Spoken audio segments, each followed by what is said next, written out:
What's up, Mixed Reactions? It's Tuesday, November 11th, 2025.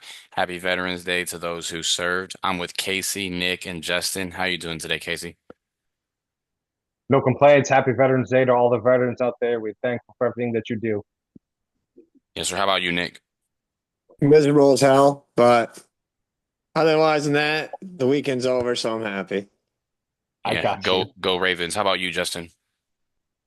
Go Ravens. We're back.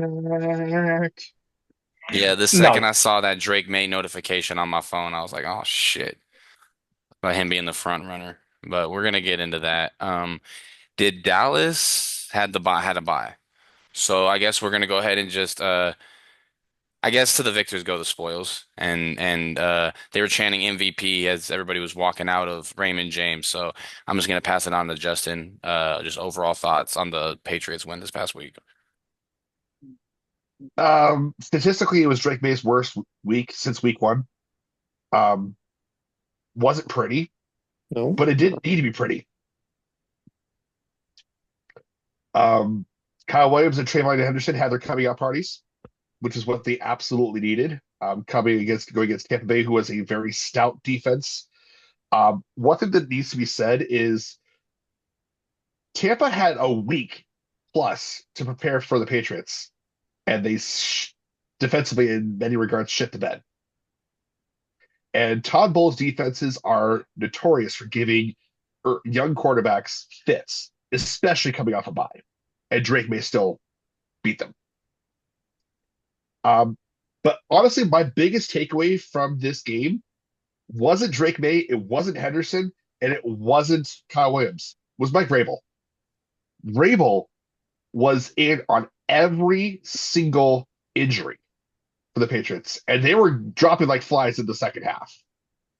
I think there was at least six different Patriots that went down, including Henderson, Terrell Jennings, Christian Barmore, and I think maybe one or two that I can't think of off the top of my head. But every single time that a player went down, even if it's across the dang field, Vrabel was in on those injury huddles with his players. Hey, I'm here. We'll get you through this. That shows the signs of a good players coach, which is what they need. And that's fair. That's fair. I mean, you could definitely say that's what they need, especially coming off the two previous coaches that they had with Belichick and Gerard Mayo. Um, you know, you kind of said two different things in there that so you mentioned how Todd Bowles' defense is known for giving these young quarterback fits, especially coming off a bye. And you said, but Drake may still beat him. But you said about 10 seconds previously before that, That he had his worst game since week one. Very true. It absolutely right. did. Statistically, it was his worst game since week one, statistically And speaking. so I think Tampa's defense did their job for the most part. I think a lot of this falls at the feet of the receivers and Baker Mayfield. There was a lot of drop balls coming through Tampa Bay that day. Tampa Bay had multiple chances to go out and win that game, especially after Drake May, in my opinion, threw a horrendously ugly interception in the goal line to go late in the fourth quarter that could have easily cost them the game. I'm putting this game more so at the feet of Baker and the offense than I am at Todd Bowles and the defense. The Patriots defense stood up. That's straight up. That's what they did. And that's what you need for a complete football team. When your offense shits the bed or doesn't go your way, everyone has to pick each other up.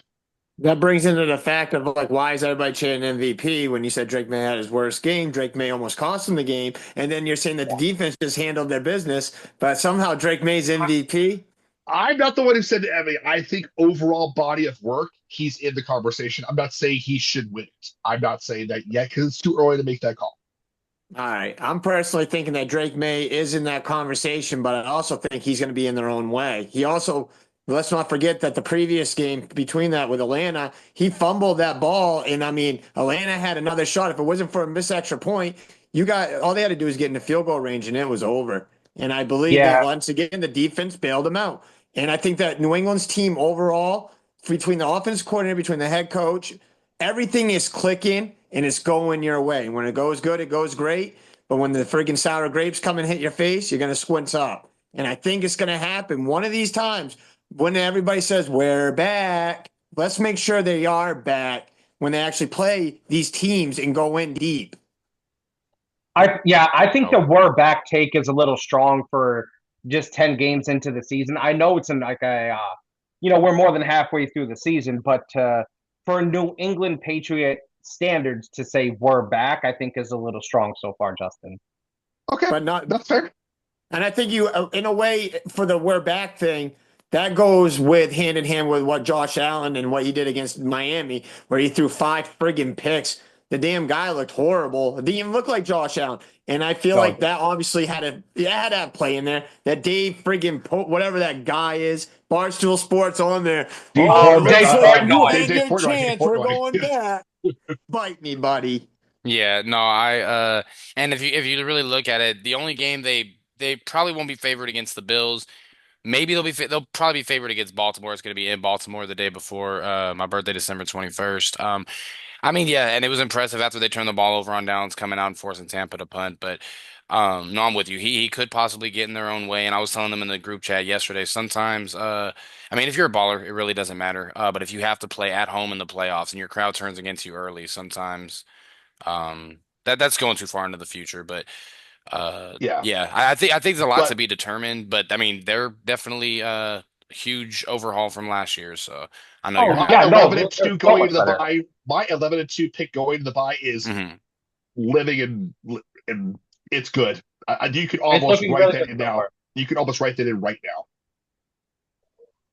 I mean, I wouldn't jinx it, but it's looking good. I mean, this is such a weird NFL season so far. There's not one clear dominant team. There's not In either conference, really. I mean, you can make the argument for Seattle. You can make an argument. You could.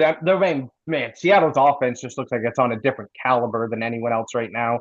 But there's not one true powerhouse team right now. It's so wide open in both conferences, and so that's why I think your 11-2 pick is still safe. But I wouldn't write it in yet. There's like I said, there's no powerhouse team, and I really feel like on any given day, any team can beat any team right now the way the season's unfolding. I think Justin has a right to be bragging, though. His team wasn't expected to be this good. They weren't expected to be clicking this well, and they weren't expecting Josh Allen to fall down. Once that win against Buffalo, I mean, you obviously had the bragging rights over them, and then all of a sudden you're going on like a 7-game winning streak. If I were New England was my team, Drake May in his second year, hell yeah, I'd be friggin' stoked. I don't care about who they Yeah. played. I mean, they No, I didn't would expect these guys to do this good. This is Now, exactly what you should be bragging about. if we're talking about the MVP, right? If we're taking all biases and all MVP history out of the equation, everyone on this show knows who the MVP should be, and it's Jonathan Taylor. And it's Yeah. not close.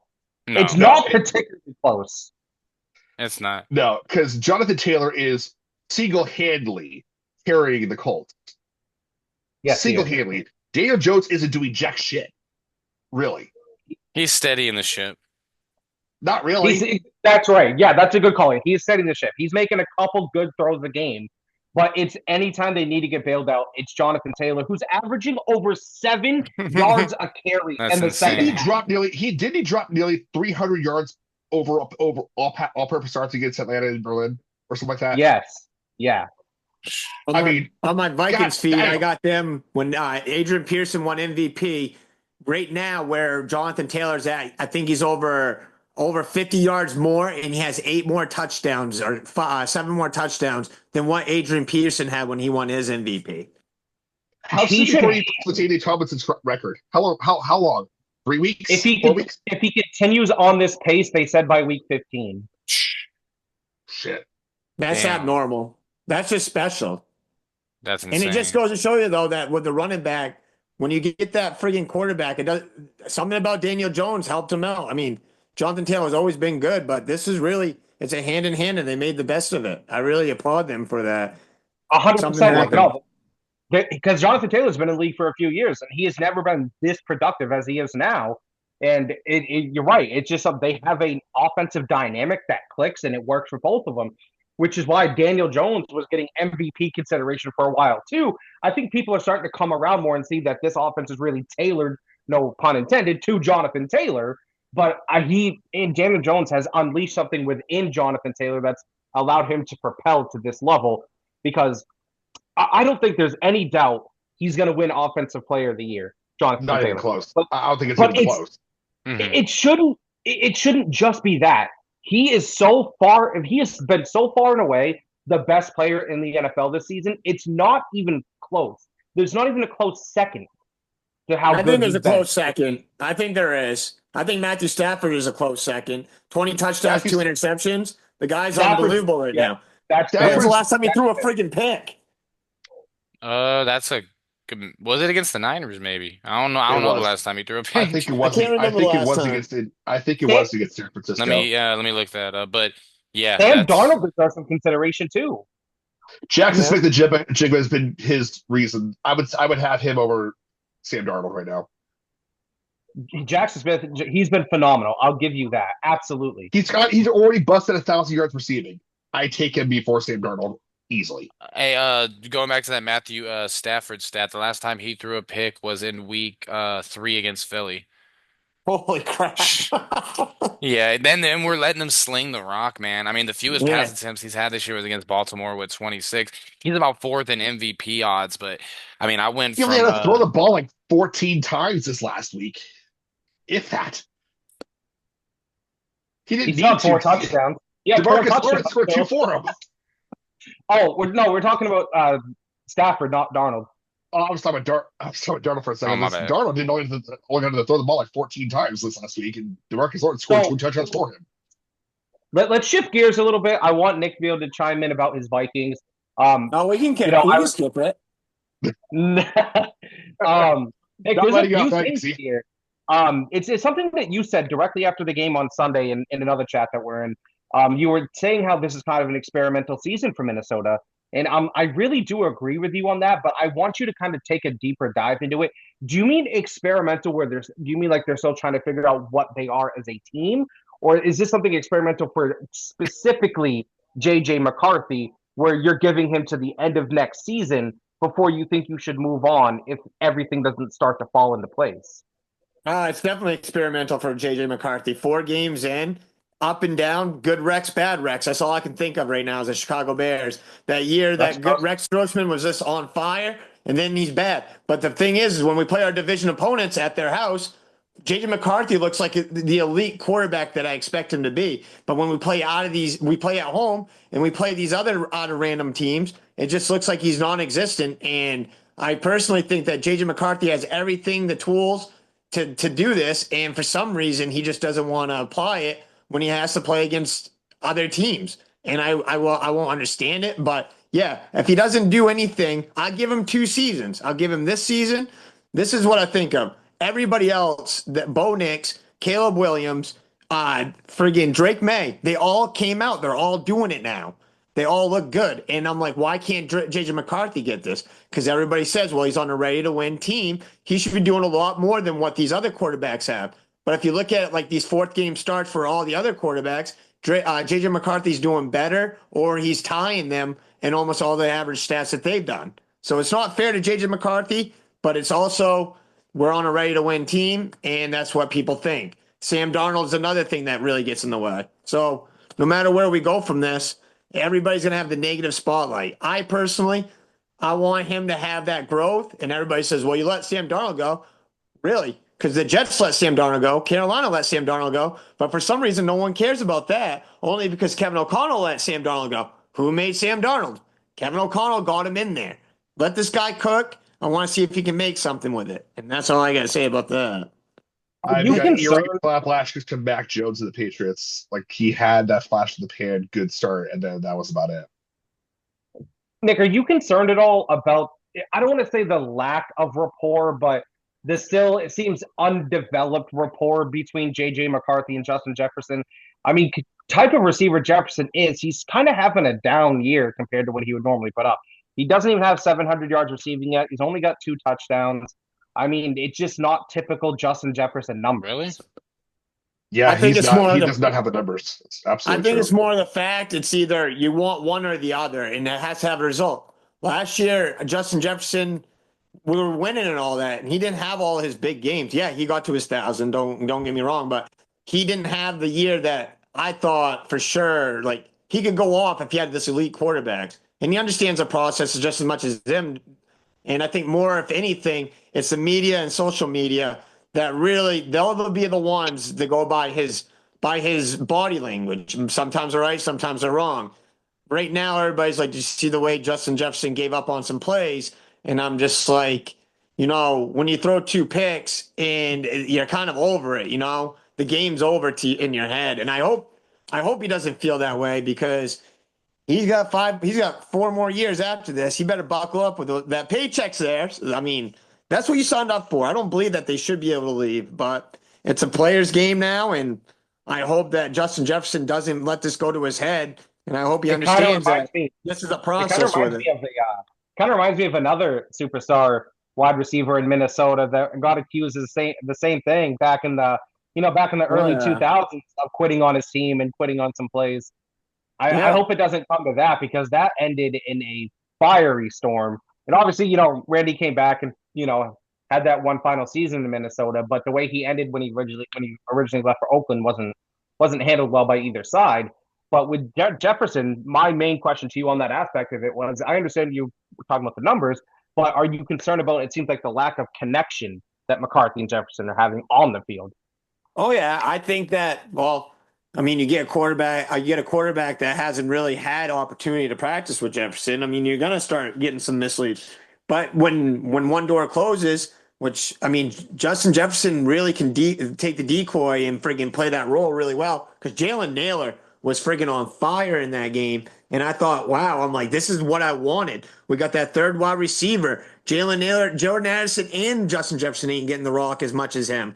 And I'm like, this is what the sacrifice comes to. You can try to force it to Justin Jefferson, but why would you escape the wide man open? So as far as chemistry goes, I mean, 4 games, 4 practices. I mean, like 4 weeks of practice. Let him cook a little bit more with it, and then like Justin Jefferson will start talking anyway. It'll be frustration, but I personally think that they will get it going, even though I do believe that there isn't a connection there yet. That's fair. I mean, it's like I was telling you, I believe either the last time or the time before that when you were on the show, I really can't make heads or tails of your Vikings right now. They're so up and down. I feel like they could go out and be a top tier playoff contender, and then there's weeks I feel that they're going to be picking top 10 in the draft. Now, again, you did indicate that this is an experimental year. Are you kind of shutting the door on Minnesota's playoff chances this year? Nope, because we're only 2 games out and we play Chicago this week. If we beat Chicago and friggin' Detroit plays the Eagles, everything gives me hope again. It's literally the Vikings seasons. Being a Vikings fan is like their season. Like it's always up and down, and no matter where you are, it's always disappointing at the end. So no matter where I'm gonna be, the depression medication will kick in somewhere on me because I'm friggin' and then I always say I'm not gonna give up on. I'm not gonna put all my hope into football with them. And then now they got me in, then they got me out. That Detroit game, I was like, I'm in. Let's do this. And now that friggin' Baltimore game, at least it was the Ravens and not some bad team. So that I'll give that too, because we're not giving anything for Lamar. No one even talked about him. And I'm like, geez, ESPN's been waiting for this guy. And then all of a sudden, there really wasn't much to talk about for him. Yeah. How the hell did the Dolphins beat the Bills this weekend? I still don't know. No idea. I don't get it. I mean, if you talk about a team who's falling from grace, it's definitely the Bills. I mean, they're shooting themselves in the foot every which direction they can. Which goes back to a point that I said earlier, though. I think this is a season where anybody can beat anybody. There's not one true dominant or powerhouse team. There is so much parity in the NFL right now where I just don't see anyone that I see as a clear favorite right now. Not a single team. Division games are one of the games I don't trust. I love them. When you win them, they're great. But that's where the most upsets happen. Mm-hmm. The Raiders almost did it against Denver. Friggin' Buffalo got beat up by Miami and New England. I mean, we beat the Bears. Everything everything, and we beat the Lions at home after a bye week. So I mean, it's always the division games are the ones they study the most. I don't put it too much into thought with it. It's just I don't believe that it's really that important as far as the team win, but as a division, obviously, yeah, it means a lot. But I don't put it in consideration because I think the Jets can upset the Patriots this week, but no one's saying it, but I do. I think they have a better chance than any other team out there that's bad. Um, It's because they're so familiar with them. That makes sense. Yeah, they study them, and and the Jets are on a 2-game winning streak right now. Everything's falling into line. What's gonna yeah, happen? Drake May, they're gonna be filled up with air, and then all of a sudden, is it gonna crash down or are they gonna keep on storming? If they yeah, lose to the Jets, there's going to be some panic in New England. Panic, no. Concern, yes, but not panic. I would even be Fair. concerned or panicked. It's a division game, like I said. I think just shit happens.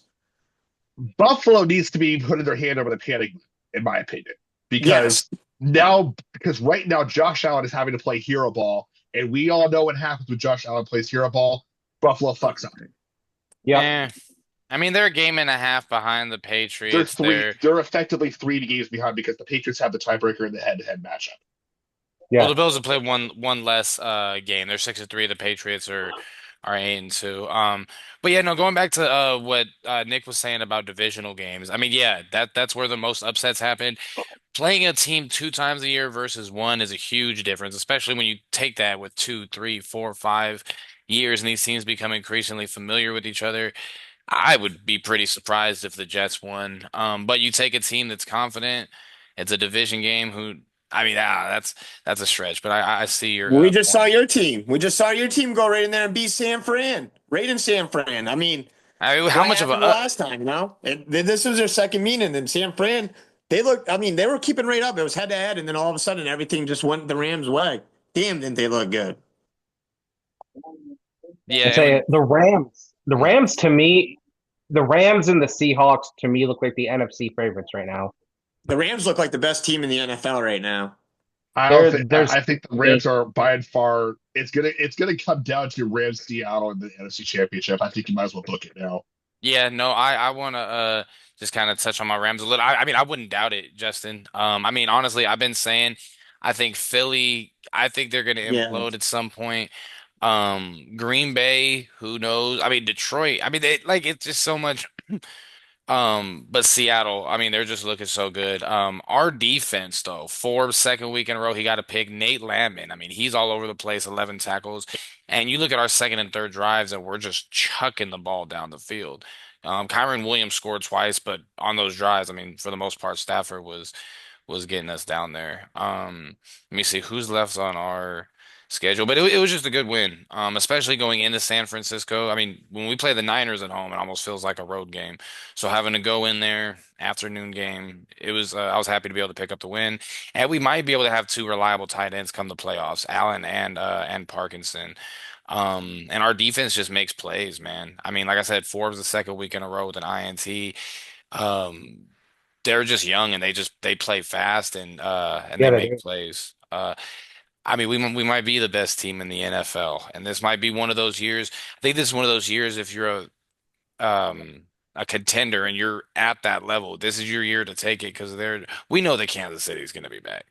You know what I mean? But this season, home field advantage. I mean, we're shit 7-2, same as Seattle. We're going to play this Sunday, so we could still get the 1 seed, have the championship game in LA. And then it's Super Bowl's it's in Santa Clara, I think. Yeah. But yeah, man, no, I was really happy about the Rams. Stafford's still leading the league in touchdowns. He's about fourth in MVP voting. I'm flying high, but that Seattle game is going to be massive this Sunday. And it's Yeah, this unfortunately it's this not a prime time game, but it's all good. this game is going to have major implications on not only the division winner but the conference winner too, because both The teams one flying seed. high. Yeah, both teams sitting at 7-2. The one hiccup that's going to prohibit the Rams, I feel, because I know you said you feel like they're going to implode, but the one hiccup that could prohibit the Rams from getting that 1 seed was that early season loss to Philadelphia. It could. Yeah, I can see that happening. I mean, it's going to come down to tiebreakers, especially if they keep it this track. That could come Yeah, back to haunt them. I mean, I'm not too worried about if we have to go on the road in the playoffs. I'd like to have a home playoff game, which I mean, preferably the first. Well, no, because then we'd whatever. But no, I think I don't know, man. A lot of the times the young teams, I tend to believe in them because I think it's a young team and you're. I mean, Stafford's not young. Don't get me wrong. Neither is Devontae Adams. But you go into those road I mean, look at last year in Philly. I mean, we almost took them. Like they're too young to be scared, and that's why I like those young teams in those road environments. I say bring it on. I mean, you could put us in the rain in Seattle. Like I think we take it. Speaking My of I'm fine. personal Devontae Adams, opinion. did he pull a back injury this last week? Because I thought I saw a clip with him pulling up on a back with a Yeah, but back. he's gonna be fine though. I was worried at first too. I think the Rams are, like next to CD and George Pickens as being a productive wide receiver core. I think Puka and Devontae Adams really share that ball well. And I mean, and 1A and 1B on that team for them. There's one of them's always open. And then you guys' running back is just friggin', there's really not a weakness for the Rams. And that's why I said they're probably the best team there. Like, what is the weakness? And to talk about you guys is shaking up the NFL, we got Detroit versus Philly and the Rams versus the Seahawks. And I mean, that right there, those are the four top notches right now, I believe, in the NFC. This is going to Mhm. be Yeah, they something. are. This is going to be And a crazy Sunday. It's funny that you mentioned, Nick, how you don't feel the Rams have a weakness. Ian will attest to this. I said the exact same thing to him about a month ago about the Rams. We were just going through the roster and talking about the team individually. I said, I don't truly see a real weakness on the Rams right now at all. No. They could And beat you I in any think, way. They could beat you in a shootout, 37-30, and then they could beat you 13-10 with their defense. yeah, and that's really honestly the truth. I don't think, and I'll do one better. If the Rams go to the playoffs and they have a dome all the way through, it doesn't matter if it's home or away. I'll take the Rams to get there. I think they're that good right now. Yeah, Outside might be different. in a Outside dome the, stadium, I would probably take the Rams as well. But if you have to go in the elements, then I would say it depends where you're going. Philly. I take Philly in the elements. that's fair. I mean, we have a top 10 receiver, I would say, in Puka Nacua, and then a guy that on any given day could play like a top 10 receiver in Devontae Adams. And like I Puka's said, top man, five. You're not giving Puka enough credit. Puka's top five. fair. Yeah, And Kyron, man, like I love Kyron Williams. Like he is me the most too. underappreciated back. I mean, he can be physical, he can and Blake Corum. I mean, like I said, week after week, man, we just keep incorporating him consistent amount. But yeah, man, I'm They just Tampa excited. could be don't have tough if Tampa could be tough if it was on the road and in elements. Tampa could be tough on the road. actually, Ian, I'm and Nick, we misled a tad bit. The Rams have one weakness: Special field goal teams. kicking. Field goal Did kicking. they get rid of that guy? No, they haven't. Oh, never mind. Yeah, he's gonna be the That reason why you don't go there. that could come back to bite them. Oh, we're gonna be changing kickers. I Oh thought you wait, guys got rid of him. Yeah, oh, I'm was it him out there? definitely a big fan of them. Yeah, and I was just looking at Well, he got benched, the, not released. It looks like. Well, I out mean of our you got four teams, Who I was out got there? top five. I got top five between us four teams here. I think, well, the Cowboys and the Vikings are obviously top five. No, I got Rams. I got Rams at one, and I've got New England at four. what New England's got going for the best right now is their rush defense. They're by and far the best rushing defense in the league. They're Yeah, averaging they're allowing less than 80 yards rushing per game. The next closest is late letting 90, and that's Houston. Like New England's defense is just stout all the way around. Like And their this is the secondary. part and this is the part that blows my mind. The rushing defense for the last 5, 6 years has been absolute dog shit. It's been their secondary that's carried them. This year, the secondary's been out of middle of the road. They're averaging about letting up about 220 yards a game. But it's the rushing defense that just stepped up and just stonewalled. And wouldn't have pegged that for a New England defense, especially in a new regime. Here's what And would worry mhm, me first if year. I'm in New England. Here's what would worry me if I was New England. And this is no shot at Drake May whatsoever because he's still a young quarterback. Going to Indy, playing Jonathan Taylor in the RC Not in even Lucas that. Oil. Well, that That's too. what would But worry me. That would worry me. what would worry me against any team if I was a Patriots fan is having to get into a shootout. Drake May over the past two games I'm not saying he hasn't had flashes, but he hasn't looked good consistently over these last two games. And if that trend continues, if they have to get into a shootout with the team, there could be trouble along the way. 8 minutes, by the That's a way, word, fellas. Norman. I would trust Drake May's long ball, like, deep ball over many other quarterbacks in the league right now. So that wouldn't terribly bother me as much. You As can't win a much. game just going deep, though. Like, No, I get it. you can't. But I would not be panicking knowing how good Drake's deep ball is. I get it, but you can't be sit there and also I'm, you can't I'm sit there and think that over the past two games Drake has looked his best because he hasn't. no, he hasn't. He hasn't. He hasn't. I'm Those are not the saying best that two he teams has. he's played so far, though, too, next to the Bills. I think I New think it's England's a just a good learning team, element. but Ian said we got about 8 minutes left, so I know they had a bye week. I want to touch on Dallas really quickly here, guys. We got the Raiders coming up on Monday. We can get into that in the pick segment, but what I want to touch on is their defense right now because they have four new players that are going to be starting on Monday, and those players obviously Quinnen Williams, Logan Wilson, Demarion Overshone is back, who I think is an absolute stud. So I'm happy to see that. And their third round pick and Siobhan Reveal is going to make his start at corner as well, who was the best man to man coverage corner in college football last year. Am I saying that this is going to have a tremendous impact on their defense? No, because there's still major holes in a lot of areas. But I do feel this will bring them from the absolute worst defense in the league to the 27th worst defense in the league. And so I feel that even with that, if their offense can stay as hot as it is 8 out of 10 times, I feel Dallas can win the next 3 out of 4 games and potentially get back into wild card positioning. Would that be enough though? I don't know if the additions are going to be enough in the long run for them to make that kind of push because there's so many better teams ahead of them. In the long run, potentially not. But here's why I'm not going to say I have a good feeling it will, but I'm hopeful that it can. And that's just because their offense, when it's clicking, can drop 40 on anybody. So even if what they brought in can get you an extra stop to two per game or force a turnover extra per game, give that ball back to the offense if they're clicking in the right ways. I feel that could be enough. I'm not saying propel them to a deep playoff run by any stretch of the imagination, but make a playoff push. The I biggest problem I see with that mentality is that you are putting the pressure on Dak Prescott, CeeDee Lamb, and George Pickens to win you a shootout week in and week out. I've been saying that for a month. I I've been know, saying that for a month. but that kind of pressure is not conducive to a winning. No, it's winning absolutely not. They're not contenders by any stretch. But because I've been saying it for a month. In order for Dallas to win, their offense has to be perfect.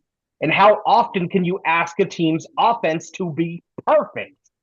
And So they've done it. They've done it 3 times this year because they've won 3 games. But so with that in that's it. mind, if Dallas were to somehow miraculously claw their way to a 7th seed, you're going to be a one and done. Would you be satisfied with that at all?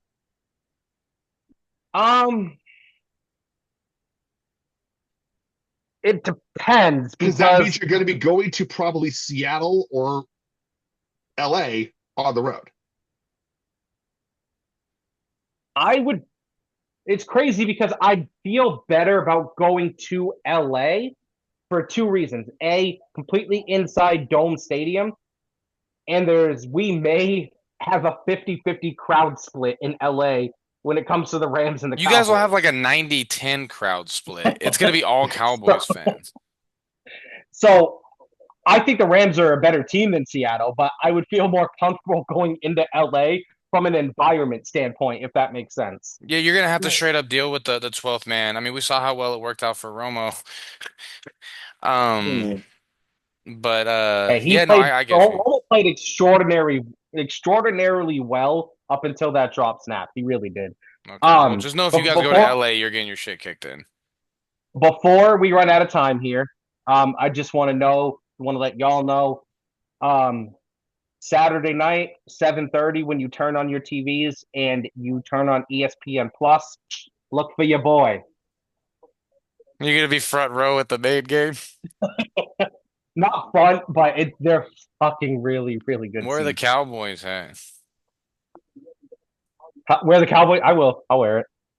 So you're talking Me. about Texas and Georgia. I'm like, you guys are flying there? I'm like, that's pretty dope. Hey, speaking of fucking hockey, man, the wish. Ducks. The Ducks are maybe the best team in the NA. We got like 3 minutes. Maybe the best team in the NHL. We're playing Colorado tonight, actually. Low key, one of the best teams in the NHL. Justin, does Maine sweep Vermont this weekend? They better freaking sweep them. Swear to God. If Justin Poirier doesn't score 3 goals in the weekend, I'll be disappointed. Me too. Me too. Oh, Is it gonna be on overreaction. ESPN? Oh, go ahead, Nick. Before we do that, really quickly, we're going to the Maine. We're going to the football game too. So we're gonna pretty much Oh. spending the whole fucking day at the UMaine campus. Who That's they pretty Who do play they in football? play? They play Rhode Rhode Island. Island. Ooh, that may be a harder game for him. Rhode Island's been good last couple years. Maine's won 6 in a row though. Maine's women's soccer team just made the NCAA tournament for like the third season in a row. Yep, they just won the American East Finals. Yep. We can do overreaction on the next segment if you want. Yeah, it works. That works. All right. Well, we will see everybody on the next episode. It's been real. You fellas have any parting takes before we take this little smoke break? Fuck Philly. JJ McCarthy's gonna be MVP next year. All right. There's You no heard it here overreaction. first. There's no See, we're overreaction. delusional. You see, we're delusional tonight. That can't possibly be worse than any. Oh, wait, no. Yeah. Or no, I mean that's No. definitely worse. That's what I No. meant. No. No. No. No. Hey, for a trophy that doesn't mean anything, a lot of people want to win it, don't you think? Yes. No, but we're referring to Georgia Ole Miss. Yeah. Yeah, I said they were both gonna, or Georgia and Alabama were both gonna lose on the same day, and they both lost by like 50, or they both Yeah, won and by like 50. Yeah, And you said Mavericks in 7. Yeah. I was saying that up until the last second too. How did Boston lose by 40 plus? They really just wanted to win it back home. That had to be what it Yep. was. That's all it was. That's all it was. All right, boys. I'll see you in about 10 minutes. All right, fellas. See you guys.